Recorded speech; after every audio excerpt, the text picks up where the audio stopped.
The surly face, the puffed-out chest, the shrugging off of teammates, the solitary jog back to the halfway line.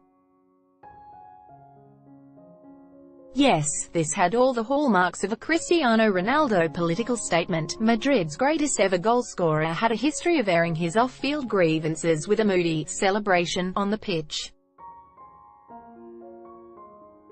It is a tactic that has seemingly rubbed off on Bale. You do not need a degree in psychology to decipher what point Bale was making with his prickly body language. His display of dissatisfaction at a lack of playing time under Santiago Solari was delivered with about as much subtlety as a peacock trying to stay incognito among a flock of pigeons. It would not take much digging below the surface to understand why.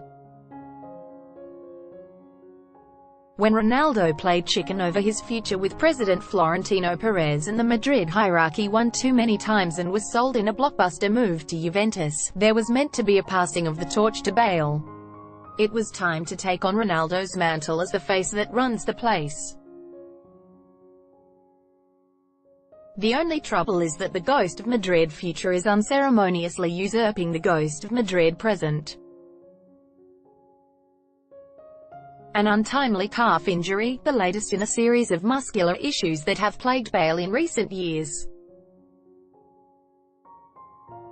provided Vinicius Jr. an opportunity he had been robbed of during Julen Lopetegui's forgettable 4.5-month spell as coach.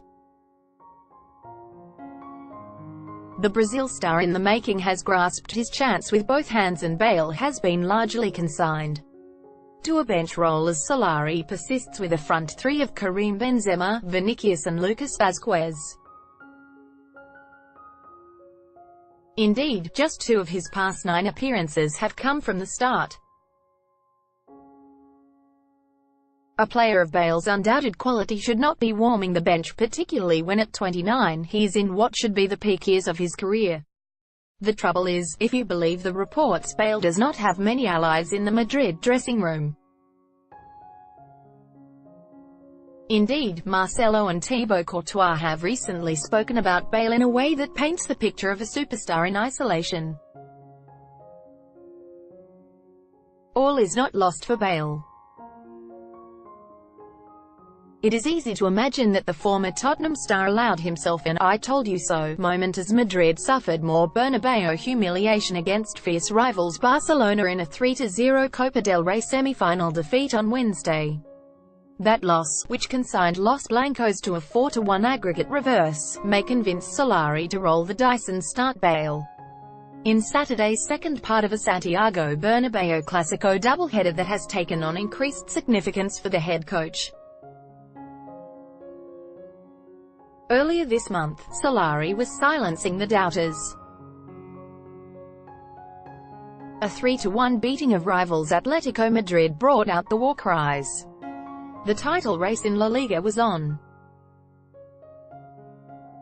3 weeks later, with the shoddy setback at home to Girona preceding the lackluster Levante win and Copa Clasico collapse, the crazy circus that is life at Madrid means Solari faces a potentially make-or-break game to prove he can succeed in the hot seat long-term. And so here Bale is at a Clasico crossroads.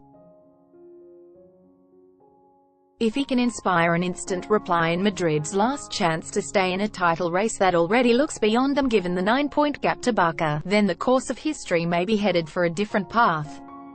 The chance to be Ronaldo's successor as chief protagonist may once again be his. Should he fail to deliver, the never-ending rumors of pursuits for Eden Hazard and Neymar will surely gather pace ahead of what could be an increasingly important transfer window at Madrid, with only a Champions League triumph likely to be enough to keep Solari at the helm.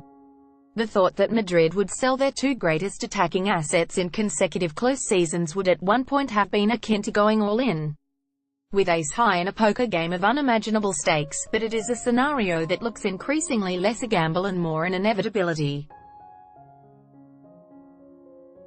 Madrid already proved that they will not bluff when they signed off on selling Ronaldo. If things do not go Bale's way this weekend, his 6-year stay with Los Blancos may fold.